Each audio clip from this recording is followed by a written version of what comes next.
வணக்கம். புதிய தலைமுறையின் நிமிடச் செய்திகளுக்காக நான் திலகவதி. இதில் டாப் 10 செய்திகளுக்கு வரவேற்கிறோம்.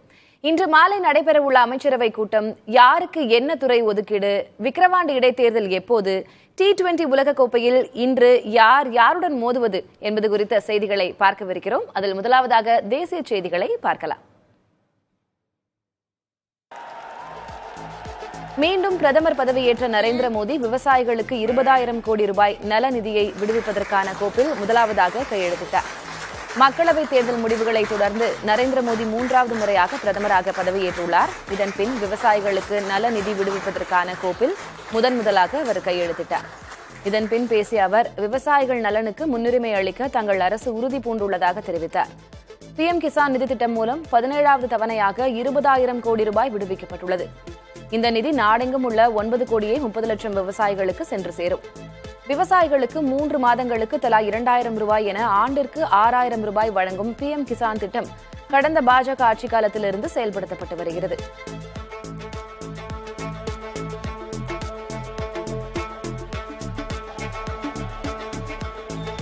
தனக்கு மத்திய அமைச்சர் பதவி வேண்டாம் என்றும் திரைப்படங்களில் நடிக்கவே விரும்புவதாகவும் நடிகர் சுரேஷ் கோபி தெரிவித்துள்ளார். பிரபல மலையாள நடிகரான சுரேஷ் கோபி கேரளாவில் திருச்சூர் மக்களவை தொகுதியில் பாஜக சார்பில் போட்டியிட்டு வெற்றி பெற்றுள்ளார். இதையடுத்து அவர் மத்திய அமைச்சராக பதவியேற்றார். இந்நிலையில் கேரளாவில் ஊடகங்களுக்கு பேட்டியளித்த அவர், திரைப்படங்களில் நடிக்கவே விரும்புவதாகவும் இதனால் மத்திய அமைச்சராக பதவி வகிக்க விரும்பவில்லை என்றும் தெரிவித்தார். மக்களவை உறுப்பினர் பதவியில் இருந்து கொண்டே மக்களுக்கு சேவை செய்யவே தான் விரும்புவதாகவும் சுரேஷ் கோபி விளக்கினார். அமைச்சர் பதவியிலிருந்து விடுவிக்குமாறு பாஜக தலைமையை கேட்டுக் கொண்டுள்ளதாகவும் தன் கோரிக்கை ஏற்கப்படும் என நம்புவதாகவும் சுரேஷ் கோபி தெரிவித்தார். தனக்கு மத்திய அமைச்சர் பதவி வேண்டாம் என திருச்சூரில் வெற்றி பெற்ற போதிருந்தே சுரேஷ் கோபி கூறி வந்தது குறிப்பிடத்தக்கது.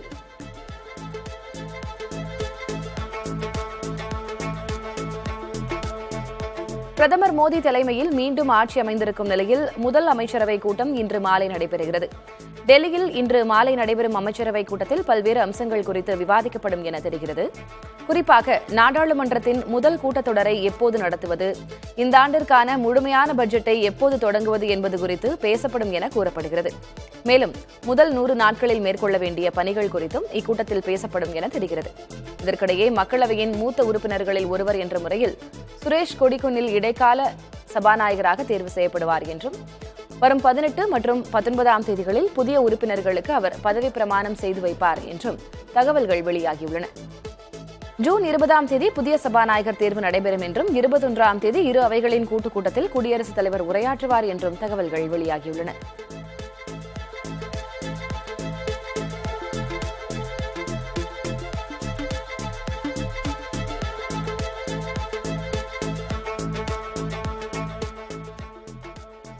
வெற்றி பெற்றவர்கள், மாநிலத்தின் பிரதிநிதியாக மாநிலங்களவைக்கு தேர்வானவர்கள் மற்றும் மாநிலங்களவைக்கு இனி தேர்ந்தெடுக்கப் போகிறவர்கள் என்ற வரிசையில் எந்தெந்த மாநிலத்திற்கு எத்தனை அமைச்சர்கள் கிடைத்துள்ளார்கள் என்ற விவரத்தை ஆராய்ந்து பார்த்தோம்.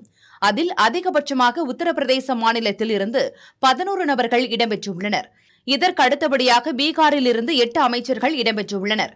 மகாராஷ்டிரா, மத்திய பிரதேசத்திலிருந்து தலா 6 நபர்கள் அமைச்சர்களாகியுள்ளனர். கர்நாடகா மற்றும் குஜராத்திலிருந்து தலா 5 நபர்கள் அமைச்சர்களாகியுள்ளனர். ராஜஸ்தானிலிருந்து 4 ஒடிஷா, ஆந்திரா, ஹரியானாவிலிருந்து தலா 3 அமைச்சராக பதவியேற்றுள்ளனர். மேற்குவங்கம், தெலங்கானா, கேரளா, ஜார்க்கண்ட், அசாமிலிருந்து 2 அமைச்சராகியுள்ளனர். மனோகர்லால் கட்டார், ராஜீவ் இந்தர்ஜித் சிங், கிருஷ்ணன் பால் ஆகிய 3 அமைச்சர்களாகியுள்ளனர். பஞ்சாப், உத்தராகண்ட், அருணாச்சல பிரதேசம், கோவா, ஜம்மு காஷ்மீர், ஹிமாச்சல், சத்தீஸ்கரிலிருந்து தலா 1 அமைச்சர் பதவி வழங்கப்பட்டிருக்கிறது. பிரதமர் நரேந்திர மோடி தனது புதிய அமைச்சரவையில் முன்பு இருந்தது போலவே 3 தமிழர்களை மீண்டும் தேர்ந்தெடுத்துள்ளார். நிர்மலா சீதாராமன், ஜெய்சங்கர் மற்றும் எல் முருகன் ஆகியோர் பிரதமருடன் பதவியேற்றனர். இதில் நிர்மலா சீதாராமன் மற்றும் ஜெய்சங்கர் கேபினெட் அமைச்சர்களாக பதவியேற்றனர். எல் முருகன் இணை அமைச்சராக பதவியேற்றுக் கொண்டார்.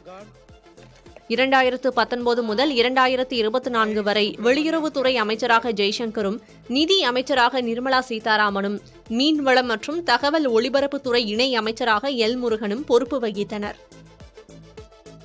2019ஆம் ஆண்டு மக்களவைத் தேர்தலில் தமிழ்நாட்டில் பாரதிய ஜனதா கட்சி ஒரு தொகுதியில் கூட வெற்றி பெறாத நிலையில் இந்த 3 தமிழர்களும் மாநிலங்களவை உறுப்பினர்களாக நியமிக்கப்பட்டனர்.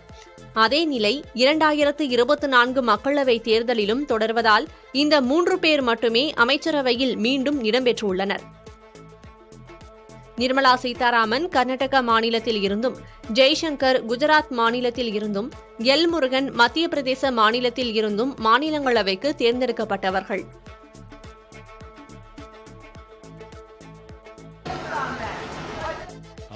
பிரதமர் நரேந்திர மோடி 25 ஆண்டுகளுக்கான செயல் திட்டத்தோடு அடியெடுத்து வைத்துள்ளதாக மத்திய இணையமைச்சர் எல் முருகன் தெரிவித்துள்ளார். டெல்லியில் புதிய தலைமுறைக்கு பேட்டியளித்த அவர் இதனை கூறினார்.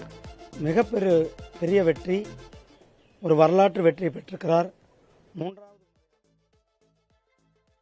ஒரு வரலாற்று சிறப்புமிக்க வெற்றி. மாண்புமிகு பாரத பிரதமர் திரு நரேந்திர மோடிஜி அவர்கள் 3வது முறையாக மிகப்பெரிய வெற்றி, ஒரு வரலாற்று வெற்றி பெற்றிருக்கிறார். 3வது முறையாக பிரதமராக தேர்ந்தெடுக்கப்பட்டிருக்கிறார்.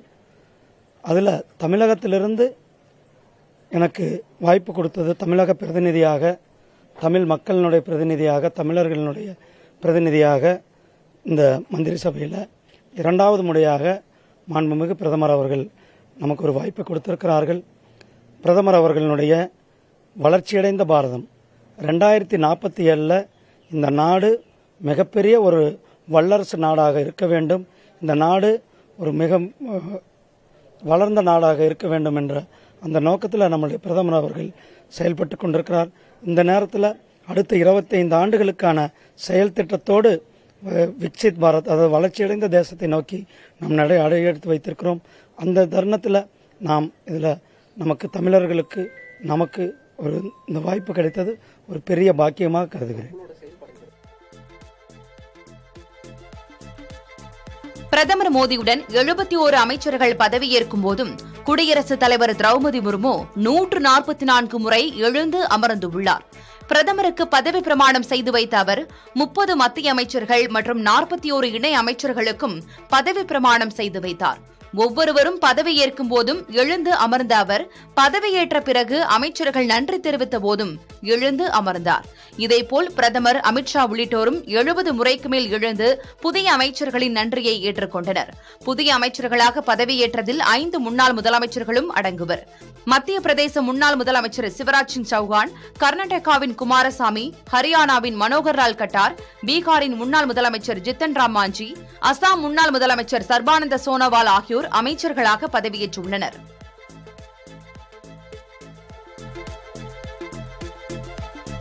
இரண்டாயிரத்தி 21 ஆண்டே நடத்தப்பட்டிருக்க வேண்டிய மக்கள் தொகை கணக்கெடுப்பு இன்னும் நடத்தப்படவில்லை என்றும் அது எப்போது நடத்தப்படும் என பிரதமர் விளக்க வேண்டும் என்றும் காங்கிரஸ் வலியுறுத்தியுள்ளது.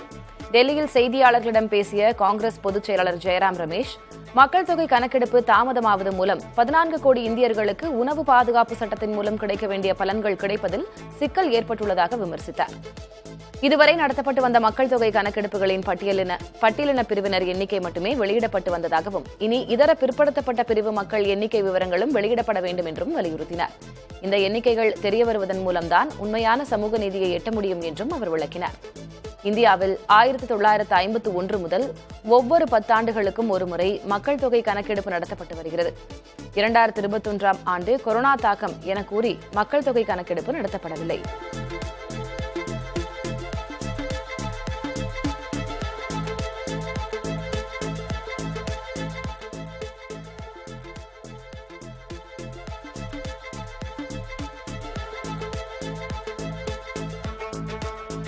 இந்திய பங்குச் சந்தைகளில் பாய்ச்சல் நீடிக்கும் நிலையில் வாரத்தின் முதல் நாளில் சென்செக்ஸ் 77,000 புள்ளிகளை முதன்முறையாக தாண்டியது.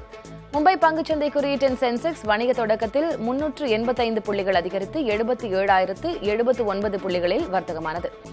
தேசிய பங்குச்சந்தை குறியீட்டின் நிப்டி 122 புள்ளிகள் அதிகரித்து 23,412 புள்ளியில் வர்த்தகமானது.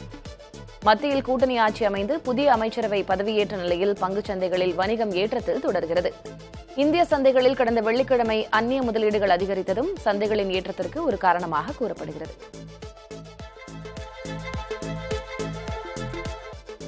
இனி தேர்தல் தொடர்பான டாப் 10 செய்திகளை பார்க்கலாம். விக்கிரவாண்டி சட்டமன்ற தொகுதிக்கு ஜூலை 10ஆம் தேதி இடைத்தேர்தல் நடைபெறும் என தேர்தல் ஆணையம் அறிவித்துள்ளது. விழுப்புரம் மாவட்டம் விக்கிரவாண்டி சட்டமன்ற தொகுதி திமுக எம்எல்ஏ புகழேந்தி கடந்த ஏப்ரல் மாதம் உயிரிழந்தார். இதையடுத்து அந்த தொகுதி காலியானதாக தேர்தல் ஆணையம் அறிவித்தது. மக்களவைத் தேர்தலுடனே விக்கிரவாண்டி இடைத்தேர்தல் நடத்த ஆலோசிக்கப்பட்டதாக கூறப்படுகிறது. ஆனால் இடைத்தேர்தல் நடத்தப்படவில்லை. இந்நிலையில் விக்கிரவாண்டி இடைத்தேர்தலுக்கான வேட்புமனு தாக்கல் வரும் 14ஆம் தேதி தொடங்கும் என்றும் வேட்புமனுக்களை தாக்கல் செய்ய 21ஆம் தேதி கடைசி நாள் எனவும் தேர்தல் ஆணையம் அறிவித்துள்ளது. ஜூலை 10ஆம் தேதி வாக்குப்பதிவு நடைபெறும் என்றும் ஜூலை 13ஆம் தேதி வாக்குகள் எண்ணப்பட்டு அன்றைய தினமே முடிவுகள் அறிவிக்கப்படும் எனவும் தேர்தல் ஆணையம் தெரிவித்துள்ளது. விக்கிரவாண்டியில் 2011ஆம் ஆண்டு மார்க்சிஸ்ட் கம்யூனிஸ்ட் கட்சியும் 2016இல் திமுகவும் 2019இல் இடைத்தேர்தலில் அதிமுகவும் வெற்றி பெற்றிருந்தன. 2021ஆம் ஆண்டில் மீண்டும் திமுக வெற்றி பெற்றிருந்தது.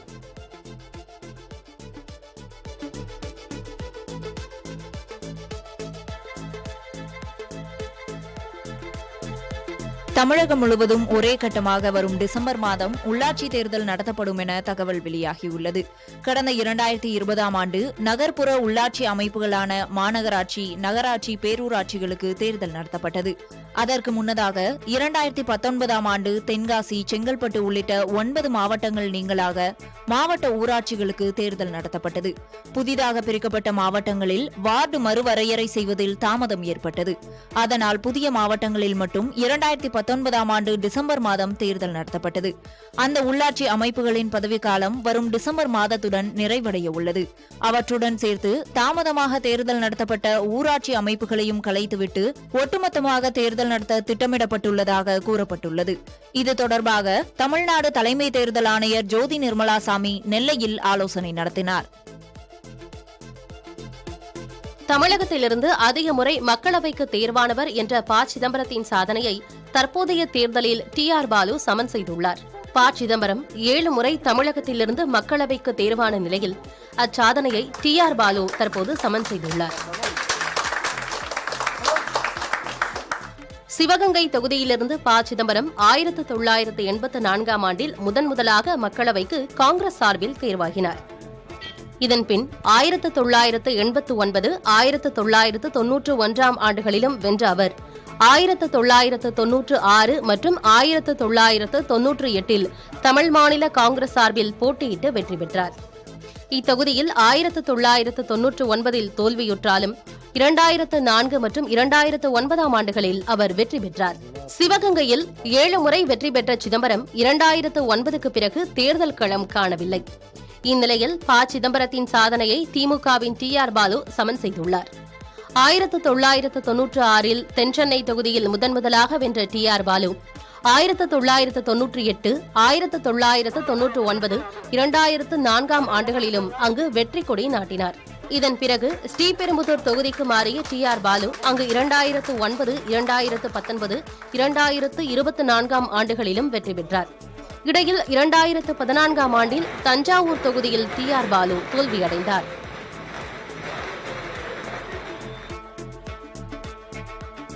புதுச்சேரியில் ஆளும் தேசிய ஜனநாயக கூட்டணி மக்களவைத் தேர்தலில் தோல்வியடைந்தது பாஜக என்ஆர் காங்கிரஸ் இடையே அதிர்ச்சியை உருவாக்கியுள்ளது. பிரதமர் தலைமையில் நடைபெற்ற என்டிஏ கூட்டம் மற்றும் பிரதமர் பதவியேற்பு விழாவில் புதுச்சேரி முதலமைச்சர் ரங்கசாமி பங்கேற்கவில்லை. இருப்பினும் 3வது முறையாக பிரதமரான நரேந்திர மோடிக்கு அவர் பாராட்டு தெரிவித்துள்ளார். ரங்கசாமியின் இந்த நடவடிக்கை பேசுபொருளாக மாறியுள்ளது. கூட்டணி இடையே பிளவு ஏற்படுமா என்ற கேள்வியும் எழுந்துள்ளது. உடல்நிலை சரியில்லை என்பதால் பிரதமர் பதவியேற்பு நிகழ்ச்சியில் ரங்கசாமி பங்கேற்கவில்லை என்று அதிகாரப்பூர்வமாக தெரிவிக்கப்பட்டுள்ளது. ஆனால் 100% வெற்றி பெற்று விடுவோம் என்ற மனநிலையில் இருந்த முதல்வர் ரங்கசாமி இந்த தோல்வியால் கட்சி நிர்வாகிகளை கூட சந்திக்கவில்லை என கூறப்படுகிறது. 3வது முறையாக பதவியேற்றுள்ள பிரதமர் மோடியிடமிருந்து தமிழகம் நிறைய எதிர்பார்ப்பதாக பாமக நிறுவனர் ராமதாஸ் வலியுறுத்தியுள்ளார். இது தொடர்பாக அறிக்கை வெளியிட்டுள்ள அவர் பிரதமர் மோடிக்கு வாழ்த்தும் தெரிவித்துள்ளார். பிரதமர் மோடியிடமிருந்து இந்த நாடு, குறிப்பாக தமிழகம் நிறைய எதிர்பார்ப்பதாக குறிப்பிட்டுள்ளார். சாதிவாரி மக்கள் தொகை கணக்கெடுப்பு நடத்துவது உள்ளிட்ட சமூக நீதி சார்ந்த நடவடிக்கைகளை மேற்கொள்ள வேண்டும் என வலியுறுத்தியுள்ளார். மத்திய அரசின் வேலைவாய்ப்புகள் மற்றும் உயர்கல்வி நிறுவன மாணவர் சேர்க்கைகளில் மாநில ஒதுக்கீடு வழங்குதல், நீட் விலக்கு உள்ளிட்ட மாநிலங்களின் உரிமைகளை அதிகரித்தல் போன்றவை சார்ந்த கோரிக்கைகளை மத்திய அரசு நிறைவேற்ற வேண்டும் என்ற எதிர்பார்ப்பு மக்களிடம் நிலவுவதாக ராமதாஸ் குறிப்பிட்டுள்ளார். இவற்றை மத்திய அரசு செய்யும் என தான் நம்புவதாகவும் அவர் கூறியுள்ளார். புதிதாக பொறுப்பேற்றுள்ள பிரதமர் மோடி அரசு தமிழ்நாட்டிற்கும் தமிழக மக்களுக்கும் இனியாவது நல்லது செய்யுமா என அதிமுக முன்னாள் அமைச்சர் செல்லூர் ராஜு வினவியுள்ளார்.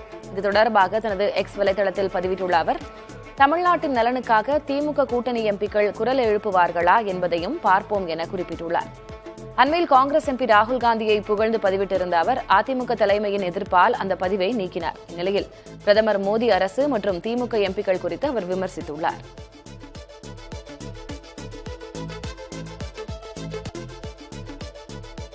தமிழக சட்டப்பேரவை கூட்டத்தொடர் குறித்து முடிவெடுக்கும் வகையில் வரும் 12ஆம் தேதி சபாநாயகர் தலைமையில் அலுவல் ஆய்வுக் கூட்டம் நடைபெறவுள்ளது. சட்டமன்ற கூட்டத்தொடர் ஜூன் 24ஆம் தேதி தொடங்க உள்ளது. அதனால் துறை ரீதியான மானிய கோரிக்கை தொடர்பாகவும் எத்தனை நாட்கள் கூட்டம் நடைபெறும் என்பதை முடிவு செய்ய வரும் புதன்கிழமை சட்டமன்ற அலுவல் ஆய்வுக் கூட்டம் நடைபெறவுள்ளது. சபாநாயகர் அப்பாவு தலைமையில் தலைமைச் செயலகத்தில் இந்த கூட்டம் நடைபெறும் என்று தெரிவிக்கப்பட்டுள்ளது. சில துறைகள் மீது 2 நாட்கள் விவாதம் நடத்தப்படும் என்றும் கூறப்படுகிறது.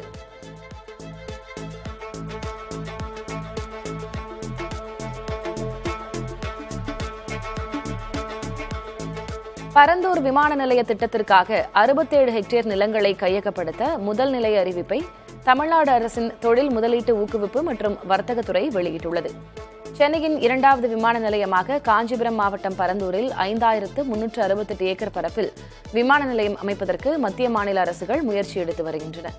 இதற்காக பரந்தூர், வளத்தூர், பொடவூர், நல்வாய், தண்டலம், மடப்புரம், தொடரூர், சிங்கிலிப்பாடி, குனகரம்பாக்கம், எடையார்பாக்கம், அக்கமாபுரம், ஏகனாபுரம், மகாதேவிமங்கலம் உள்ளிட்ட கிராமங்களில் நில அளவீடு பணிகள் நடைபெற்று வருகின்றன. குடியிருப்புகள், விவசாய நிலத்தை கையகப்படுத்துவதற்கான முயற்சியில் வருவாய்த்துறை ஈடுபட்டுள்ளது. ஏற்கனவே புதிய விமான நிலையம் அமைப்பதற்காக நிலம் விற்பதற்கான சிறப்பு வருவாய்த்துறை மையம் ஏற்படுத்தப்பட்டுள்ளது.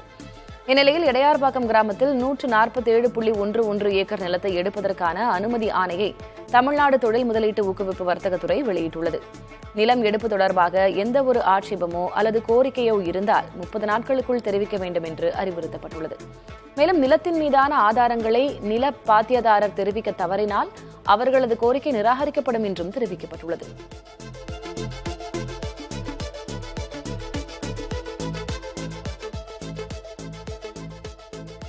தமிழகத்தில் உள்ள அனைத்து பள்ளிகளும் இன்று திறக்கப்பட்ட நிலையில் மாணவர்கள் உற்சாகமாக சென்றனர். அதன்படி மதுரையில் அரசு மற்றும் அரசு உதவி பெறும் பள்ளிகள் என 530க்கும் மேற்பட்ட பள்ளிகள் திறக்கப்பட்ட நிலையில் பொன்முடியார் மாநகராட்சி மேல்நிலைப் பள்ளியில் உற்சாகமாக வருகை தந்த மாணவர்களுக்கு ஆசிரியர்கள் ரோஜாப்பூ மற்றும் கடலை மிட்டாய் கொடுத்து வரவேற்பு கொடுத்தனர். மேலும் சக மாணவர்களிடம் நலம் விசாரித்து அன்பை பகிர்ந்து கொண்டனர். ரொம்ப ஹாப்பியாக இருக்குது. ஸ்கூல் ரீஓப்பன் ஆனது எங்களுக்கு. அதுபோல் ரொம்ப நாள் கழிச்சு ஃப்ரெண்ட்ஸ் எல்லாம் பார்க்குறோம், ஃப்ரெண்ட்ஸு டீச்சர்ஸ்லாம் பார்க்குறோம். ரொம்ப ஹாப்பியாக இருக்குது. அதுவும் எங்களை வெல்கம் பண்ணுறதுக்கு இந்த மாதிரி ரோஸு சாக்லேட்லாம் கொடுக்குறது அதுவும் இன்னும் ஹாப்பியாக இருக்குது.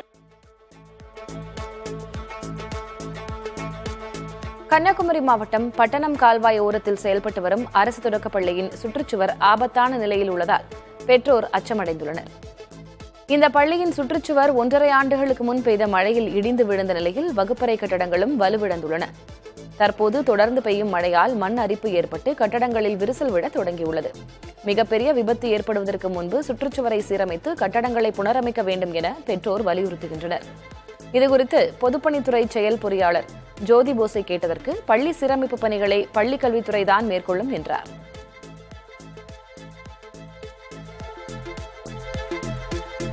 10 மற்றும் 12ஆம் வகுப்பு பொதுத் தேர்வில் சிறந்த மதிப்பெண் பெற்ற மாணவ மாணவியருக்கு தமிழக வெற்றிக் கழகம் சார்பில் பாராட்டு விழா நடத்தப்பட உள்ளது. இதுகுறித்து அக்கட்சியின் பொதுச் செயலாளர் என் ஆனந்த் வெளியிட்டுள்ள அறிக்கையில், நடந்து முடிந்த 10 மற்றும் 12ஆம் வகுப்பு பொதுத் தேர்வில் தொகுதி வாரியாக சிறந்த மதிப்பெண் பெற்ற மாணவ மாணவியருக்கு பாராட்டு விழா நடத்தப்பட உள்ளதாக அறிவிக்கப்பட்டுள்ளது. அதன்படி முதற்கட்டமாக வரும் 28ஆம் தேதி நெல்லை, கோவை, கன்னியாகுமரி, மதுரை உள்ளிட்ட 21 மாவட்டங்களைச் சேர்ந்த மாணவ மாணவியரை நேரில் அழைத்து விஜய் பாராட்டு தெரிவிக்கிறார். அதேபோல் அடுத்த மாதம் 3ஆம் தேதி நடைபெறும் விழாவில் சென்னை, நாகை உள்ளிட்ட 17 மாவட்டங்கள் உட்பட புதுச்சேரியைச் சேர்ந்த மாணாக்கர்களையும் விஜய் சந்தித்து பாராட்டவுள்ளார். சென்னை திருவான்மையூரில் நடைபெறும் சந்திப்பு நிகழ்ச்சியில் மாணவ மாணவியருக்கு ஊக்கத்தொகையும் சான்றும் விஜய் வழங்குவார் என தமிழக வெற்றிக் கழகம் தெரிவித்திருக்கிறது. கட்சி தொடங்கும் முன்பே நடிகர் விஜய் கடந்த ஆண்டில் மாணவ மாணவியருக்கு பாராட்டு விழா நடத்தியிருந்தார்.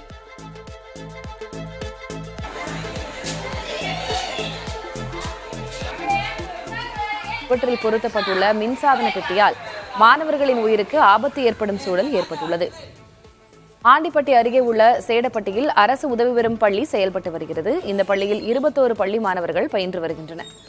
சேடப்பட்டி கிராமத்தில் நடைபெற உள்ள கோவில் திருவிழாவையொட்டி மின் அலங்கார கோபுரம் அமைக்கப்பட்டுள்ளது. இந்நிலையில் இந்த கோபுரத்திற்கு மின்சாரம் கிடைக்கும் வகையில் பள்ளி ஜன்னலில் ஆபத்தான முறையில் மின்சாதன பெட்டி திறந்த நிலையில் பொருத்தப்பட்டுள்ளது. இதனால் பள்ளி மாணவர்கள் மின்சாரம் தாக்கி உயிரிழக்கும் அபாயம் ஏற்பட்டுள்ளது.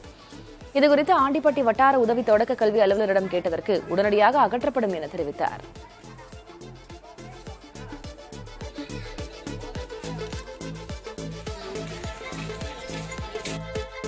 அதிமுக முன்னாள் அமைச்சர் வரவேற்று பேனர் வைத்த விவகாரத்தில் திருச்சி மாவட்ட விளையாட்டு அலுவலர் பணியிடை நீக்கம் செய்யப்பட்டுள்ளார். திருச்சி அண்ணா விளையாட்டு அரங்கில் 96வது மாநில சீனியர் தடகள போட்டிகள் நடைபெற்றன. இதில் விஜயபாஸ்கர் நடத்தி வரும் ஸ்போர்ட்ஸ் அகாடமி சார்பில் அவரை வரவேற்று விளையாட்டு அரங்கத்தை சுற்றிலும் பேனர் வைக்கப்பட்டிருந்தது. இந்த நிகழ்ச்சிக்கு சிறப்பு விருந்தினராக அமைச்சர் KN நேரு பங்கேற்ற நிலையில் விஜயபாஸ்கரை வரவேற்று வைக்கப்பட்ட பேனர்கள் உடனடியாக அகற்றப்பட்டன. மேலும் நிகழ்ச்சி பொறுப்பாளரும் திருச்சி மாவட்ட விளையாட்டு அலுவலர் வேல்முருகன் பணியிடை நீக்கம் செய்யப்பட்டுள்ளார். இதையடுத்து திருச்சி மாவட்ட விளையாட்டு பொறுப்பு அலுவலராக கண்ணன் என்பவர் நியமிக்கப்பட்டுள்ளார். இந்த சம்பவம் தொடர்பாக மாவட்ட ஆட்சியர் பிரதீப் குமாரிடம் கேட்டபோது அரசுக்கு சொந்தமான இடத்தில் உரிய அனுமதியின்றி பதாகைகள் வைக்கப்பட்டதால் நிர்வாக காரணங்களுக்காக வேல்முருகன் மீது நடவடிக்கை எடுக்கப்பட்டிருப்பதாக தெரிவித்தார். மேலும் துறை செயலாளர் உத்தரவின் பேரில் இந்த சம்பவம் தொடர்பாக அதிகாரிகள் குழு விசாரணை நடத்தவுள்ளதாகவும் கூறினார். இதனிடையே விளையாட்டு அதிகாரி பணியிடை நீக்கம் செய்யப்பட்டது தொடர்பாக விஜயபாஸ்கரிடம் செய்தியாளர்கள் கேட்டபோது அரசியலுக்கு அப்பாற்பட்டு விளையாட்டுப் போட்டிகளில் பங்கேற்கும் வீரர்களை ஊக்கப்படுத்தி வருவதாக கூறினார். நான் பாலிடிக்ஸில் இருந்தால் கூட இந்த CVB ஸ்போர்ட்ஸ் அகாடமி அரசியல் சார்பு இல்லாமல் முழுக்க முழுக்க வீரர்களுக்கு வீராங்கனைகளுக்கு உதவி செய்யக்கூடிய நோக்கம் மட்டும்தான் எங்களுது.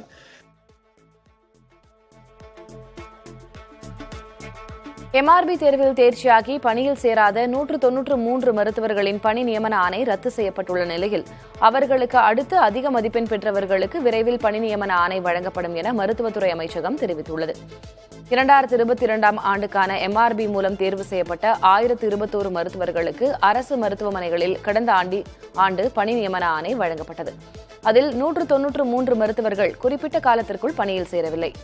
அவர்களுக்கு நோட்டீஸும் அனுப்பப்பட்டது. உரிய விளக்கம் கிடைக்காததால் 193 பேரின் பணி நியமன ஆணையை சுகாதாரத்துறை அதிரடியாக ரத்து செய்தது. அதனைத் தொடர்ந்து காலியான இடங்கள் காத்திருப்போர் பட்டியலில் உள்ளவர்களை கொண்டு நிரப்பப்படுவதாக உத்தரவிடப்பட்டுள்ளது.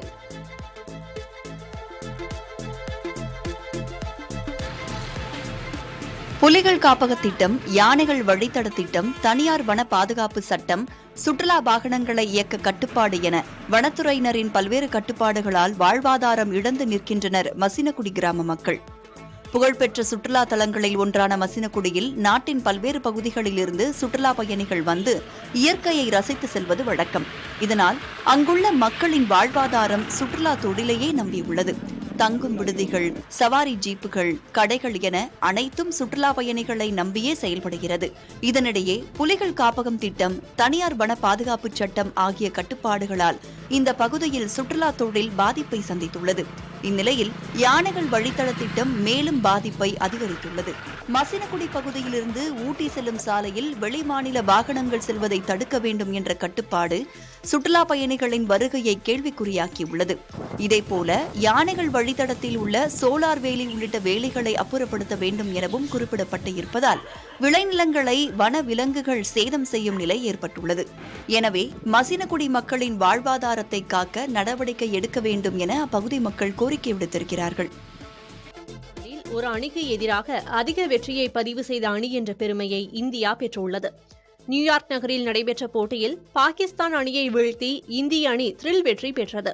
இதன் மூலம் உலகக்கோப்பை T20 தொடரில் 7 முறை பாகிஸ்தானை வீழ்த்தி அதிக வெற்றியை பதிவு செய்த அணி என்ற பெருமையை பெற்றுள்ளது. அதேபோல் வங்கதேசத்தை 6 முறை வீழ்த்தி பாகிஸ்தானும், மேற்கிந்திய தீவுகளை 6 முறை வீழ்த்தி இலங்கையும் அடுத்தடுத்த இடங்களில் உள்ளன. உலகக்கோப்பை தொடரில் குறைந்த இலக்கு கொண்ட போட்டியில் எதிரணியை சுருட்டியதில் இலங்கையுடன் இந்தியா முதலிடத்தில் உள்ளது. 2014ஆம் ஆண்டு நியூசிலாந்துக்கு எதிரான போட்டியில் 120 என்ற இலக்கு நிர்ணயித்த இலங்கை 59 ரன்கள் வித்தியாசத்தில் வெற்றி பெற்றது. தற்போது 120 இலக்கு நிர்ணயித்த இந்தியா 6 ரன்கள் வித்தியாசத்தில் பாகிஸ்தானை வீழ்த்தியுள்ளது. குறைந்த இலக்கு நிர்ணயித்து எதிரணியை இந்தியா வீழ்த்தியதிலும் இப்போட்டி முதலிடம் பிடித்துள்ளது. முன்னதாக ஜிம்பாப்வே அணிக்கு எதிரான போட்டியில் 126 என்ற இலக்கை எட்டவிடாமல் அந்த அணியை இந்தியா வீழ்த்தியிருக்கிறது. பாகிஸ்தான் கிரிக்கெட் அணி தொடர் தோல்வியை சந்தித்து வரும் நிலையில் அதில் மிகப்பெரிய அளவில் மாற்றங்கள் தேவைப்படுவதாக அந்நாட்டு கிரிக்கெட் வாரிய தலைவர் மோஷின் நக்வி தெரிவித்துள்ளார். 20 ஓவர் உலகக்கோப்பை கிரிக்கெட் தொடரில் அமெரிக்காவிடம் அதிர்ச்சி தோல்வியடைந்த பாகிஸ்தான் இந்தியாவிடமும் வெற்றியை பறிகொடுத்தது. இதையடுத்து அந்த அணி மீது விமர்சனங்கள் குவிந்து வருகின்றன. பாகிஸ்தான் அணியில் சிறிய அளவிலான சிகிச்சை செய்தால் போதும் என முதலில் நினைத்ததாகவும், ஆனால் தற்போதுள்ள நிலையை பார்த்தால் மிகப்பெரிய அறுவை சிகிச்சை தேவைப்படுவதாகவும் அந்நாட்டு கிரிக்கெட் வாரிய தலைவர் மோஷின் நக்வி தெரிவித்தார்.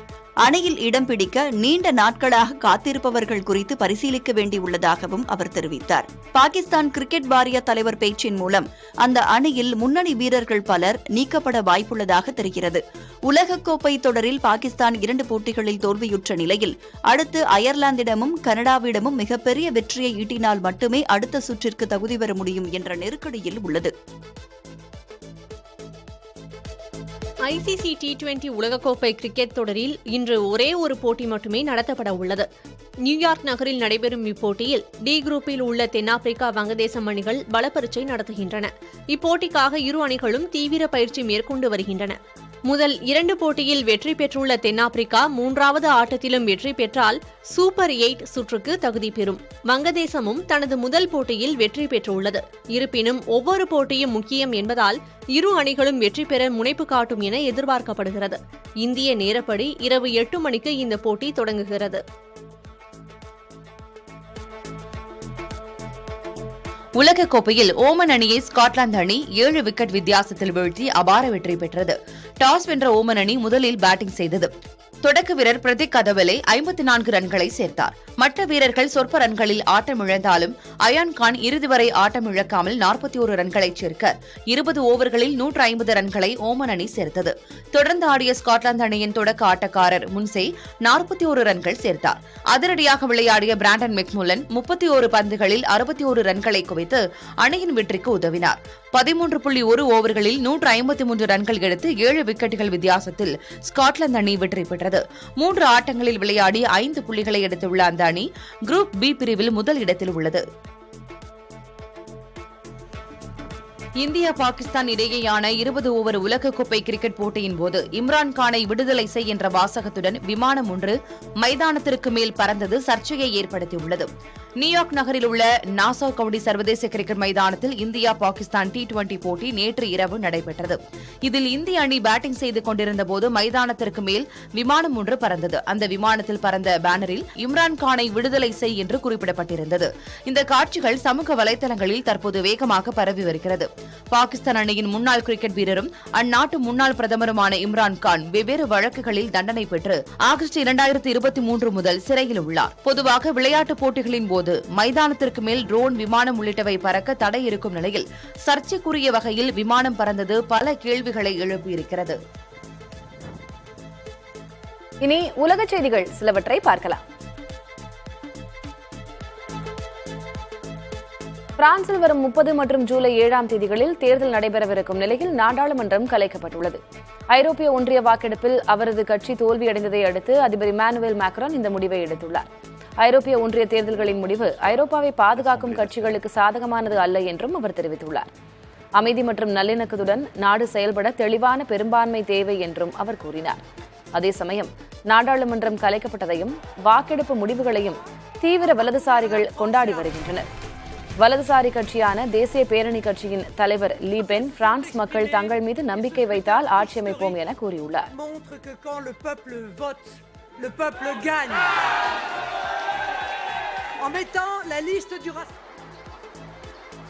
எல்லையில் நூற்றுக்கணக்கான பலூன்களை பறக்கவிட்டு வடகொரியாவின் செயலுக்கு தென்கொரியா எதிர்வினையாற்ற தொடங்கியுள்ளது. கொரிய தீபகற்பத்தில் ஏவுகணை மற்றும் அணு ஆயுத சோதனைகளை வடகொரியா மேற்கொண்டு வருகிறது. இச்சூழலில் தென்கொரிய எல்லையில் பலூன்களை பறக்கவிட்டு சிகரெட் துண்டுகள், பேட்டரி உள்ளிட்ட குப்பைகளை வடகொரியா கொட்டியதாக புகார் எழுந்தது. அதனால் அதிருப்தியடைந்த தென்கொரியா 2018ஆம் ஆண்டு போடப்பட்ட வடகொரியாவுடனான ராணுவ ஒப்பந்தத்தையும் நிறுத்தியுள்ளது. அதன் தொடர்ச்சியாக வடகொரியாவுக்கு எதிரான பரப்புரையையும் தென்கொரியா தொடங்கியுள்ளது. வடகொரிய அதிபர் எதிர்ப்பு பரப்புரை மற்றும் பிரபல தென்கொரிய பாடல்கள் போன்றவற்றை ஒலிபெருக்கி மூலம் ஒளிபரப்பப்படுகிறது. வடகொரியாவுக்கு எதிரான துண்டுச்சீட்டுகளும் எல்லையில் பறக்கவிடப்பட்டுள்ளன.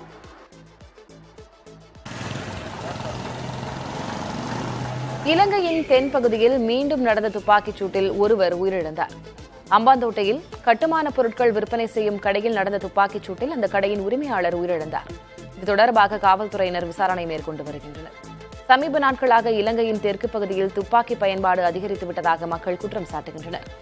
கள்ளச்சந்தையில் துப்பாக்கி, வெடிகுண்டு போன்றவை விற்கப்படுவதை தடுக்க கடுமையான நடவடிக்கை எடுக்க வேண்டும் என்றும் மக்கள் வலியுறுத்துகின்றனர்.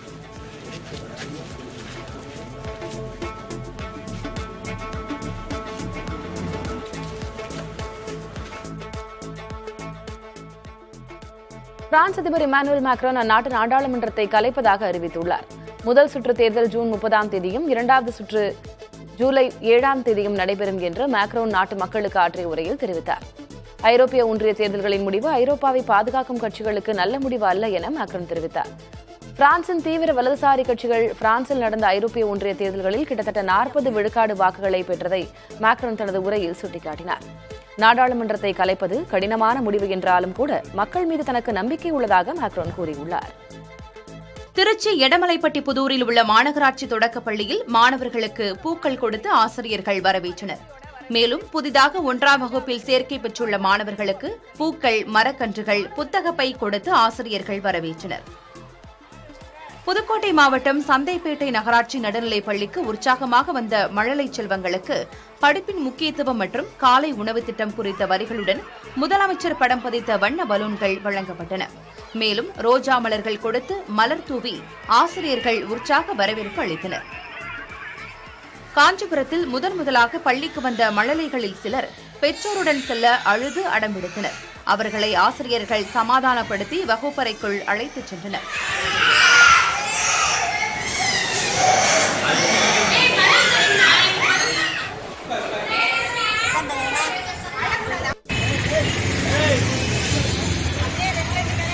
திண்டுக்கல் மாவட்டத்தில் கோடை விடுமுறை முடிந்து பள்ளி தொடங்கிய முதல் நாளிலேயே பேருந்து வசதி கேட்டு ஆட்சியர் அலுவலகம் முன்பாக மாணவர்கள் போராட்டம் நடத்தினர். வசந்தா நகர் பகுதியில் உள்ள ஊராட்சி ஒன்றிய உயர்நிலைப் பள்ளியில் ஏராளமான மாணவர்கள் பயின்று வருகின்றனர். இப்பள்ளிக்கு செல்ல போதிய பேருந்து வசதிகளை ஏற்படுத்தி தர வலியுறுத்தி ஆட்சியர் அலுவலகம் முன்பாக மாணவர்கள் போராட்டம் நடத்தினர். அப்போது வாகனத்தில் வந்த ஆட்சியர் தங்களை கண்டுகொள்ளாமல் சென்றதாக மாணவர்கள் குற்றம் சாட்டினர். தினமும் பல்வேறு சிரமத்திற்கிடையே பள்ளிக்கு செல்ல வேண்டியுள்ளதால் உடனடியாக நடவடிக்கை எடுக்க வேண்டும் என வலியுறுத்தியுள்ளனர்.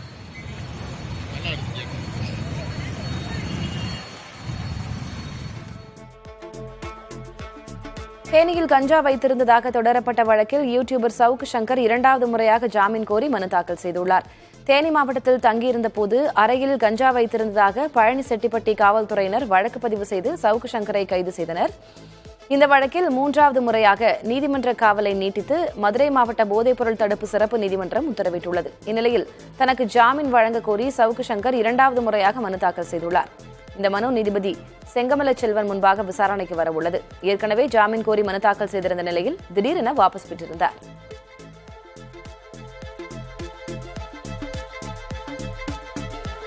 திருவண்ணாமலை மாவட்டம் ஆரணியில் தனியார் பள்ளி பேருந்தின் முன்பாக என்ஜினில் திடீரென தீ விபத்து ஏற்பட்ட நிலையில் பேருந்தில் இருந்த மாணவர்கள் நல்வாய்ப்பாக உயிர் தப்பினர். கோடை விடுமுறை முடிந்து இன்று பள்ளிகள் திறக்கப்பட்டுள்ளன. இதையடுத்து ஆரணியில் உள்ள தனியார் பள்ளி மாணவர்கள் பள்ளி பேருந்தின் மூலம் சென்று கொண்டிருந்துள்ளனர். அப்போது திடீரென பேருந்தின் முன்பக்கத்தில் தீ பற்றியுள்ளது. உடனடியாக பேருந்தில் இருந்த ஓட்டுநரும் உதவியாளரும் மாணவர்களை கீழே இறக்கிவிட்டனர். இதனால் பெரும் உயிர்ச்சேதம் தவிர்க்கப்பட்டது. 1 மாதமாக பேருந்தை இயக்காமல் வைத்திருந்ததன் காரணமாக அதில் உள்ள வயர்களை எலிகள் கடித்து சேதப்படுத்தியதால் திடீரென தீ விபத்து ஏற்பட்டதாக ஓட்டுநர் தெரிவித்துள்ளார்.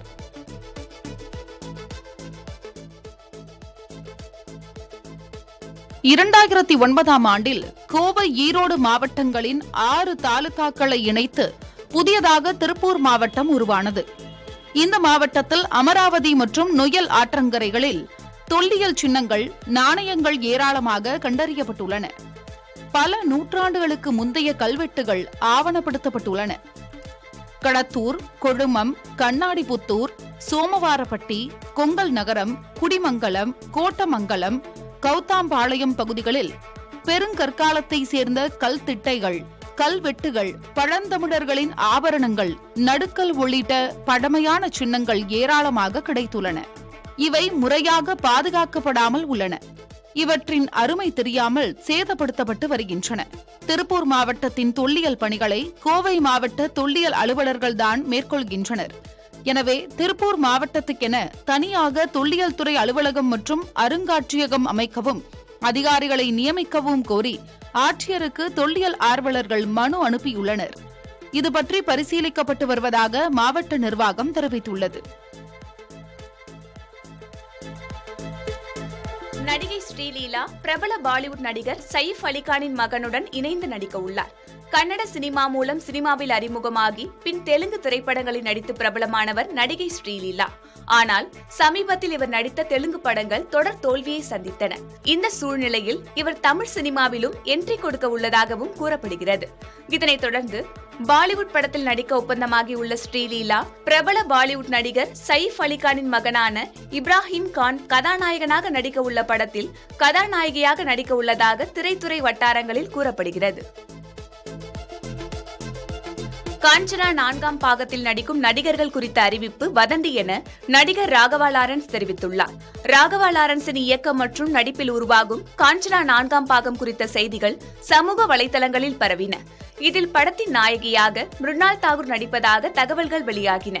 இந்நிலையில் இது குறித்து நடிகர் ராகவா லாரன்ஸ் தனது எக்ஸ் பக்கத்தில் பதிவு ஒன்றை பகிர்ந்தார். அதில் காஞ்சனா 4ஆம் பாகத்தின் நடிகர்கள் நடிகைகள் குறித்து வெளியாகும் செய்திகள் வதந்தி என்றும் இது தொடர்பான அதிகாரப்பூர்வ அறிவிப்பை தயாரிப்பு நிறுவனம் வெளியிடும் என்றும் தெரிவித்துள்ளார். திருச்சி துறையூருக்கு அருகே உள்ள பச்சைமலையில் போக்குவரத்து வசதி இல்லாததால் முதியோர், கர்ப்பிணிகள் அவதியடைந்து வருகின்றனர். கோம்பை ஊராட்சியில் சுமார் 800 குடும்பங்களைச் சேர்ந்த 1000க்கும் மேற்பட்டோர் வசித்து வருகின்றனர். இந்த கிராமத்தில் இயக்கப்பட்டு வந்த பேருந்து சேவை கொரோனா பரவிய போது நிறுத்தப்பட்டது. அதன் பிறகு இங்கு பேருந்துகள் இயக்கப்படவில்லை. இதனால் பணிக்கு செல்வோர், கல்வி நிறுவனங்கள் செல்வோர் மட்டுமின்றி அத்தியாவசிய தேவைக்காக வெளியே செல்வோரும் பாதிக்கப்பட்டுள்ளனர். 10 கிலோமீட்டர் தூரத்தில் உள்ள செம்புலுச்சம்பட்டிக்கு நடந்து சென்று பேருந்தில் ஏற வேண்டிய சூழல் உள்ளது. இதனால் கர்ப்பிணிகள், பள்ளி கல்லூரி மாணவ மாணவிகள், முதியவர்கள் ஆகியோர் சிரமத்திற்கு ஆளாகியுள்ளனர். விளைபொருட்களை சந்தைப்படுத்த விவசாயிகள் தலையில் சுமந்து செல்லும் அவலம் ஏற்பட்டுள்ளது.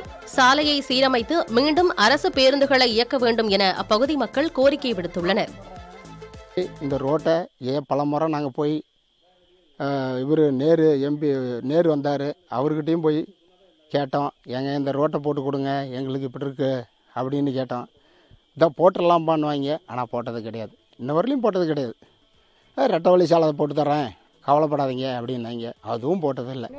ஒரு நெல் விளைஞ்சாலோ ஒரு தென்னங்காய் எந்த காயாக இருந்தாலும் நம்ம ஊரில் விளையிற காய் ஃபுல்லாக தூக்கிட்டு தான் போய் கொடுத்தாகணும். அதனால் நாங்கள் முதலமைச்சர்கிட்ட அங்கேருந்து நேராக போய் பார்த்தோம். 2-3 டைம் போய் பார்த்தோம். செஞ்சு தரேன்னு சொன்னாங்க, செஞ்சு தரல. அதே மாதிரி மந்திரி, எம்எல்ஏ எல்லாத்தையும் போய் பார்த்தோம். எதுவுமே லாரி பிடிச்சிட்டு கூட போய் பார்த்தோம், எதுவுமே எங்களுக்கு கொடுக்கல.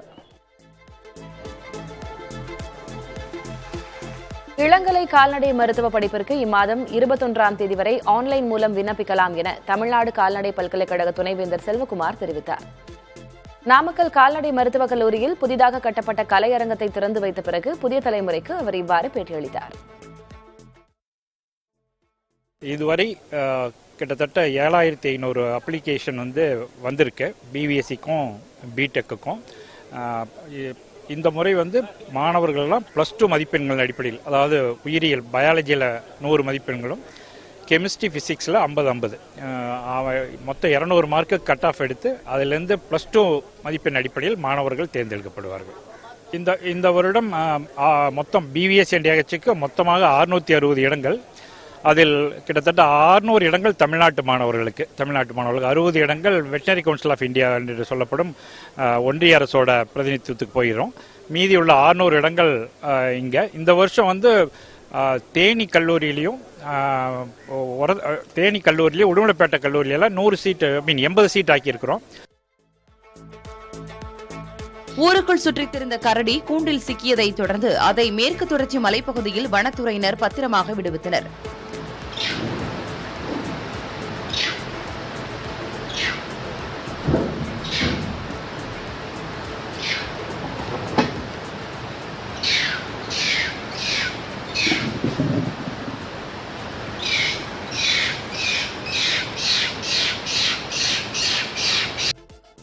நெல்லை மாவட்டம் கடையம் வனச்சரகம் ஆம்பூர் பீட்டிற்கு உட்பட்ட கருத்தப்பிள்ளையூர் பகுதியில் இரவு முழுவதும் கரடி சுற்றித் திரிவதாக தகவல் கிடைத்தது. அதன் பேரில் வனச்சரக அலுவலர் தலைமையில் அப்பகுதியில் கூண்டு வைக்கப்பட்டது. அதில் 6 வயது மதிக்கத்தக்க ஆண் கரடி ஒன்று சிக்கியது. இந்நிலையில் அந்த கரடியை பத்திரமாக மேற்கு தொடர்ச்சி மலையில் உள்ள முண்டந்துறை வனச்சரகத்திற்குட்பட்ட பகுதியில் விடுவித்தனர்.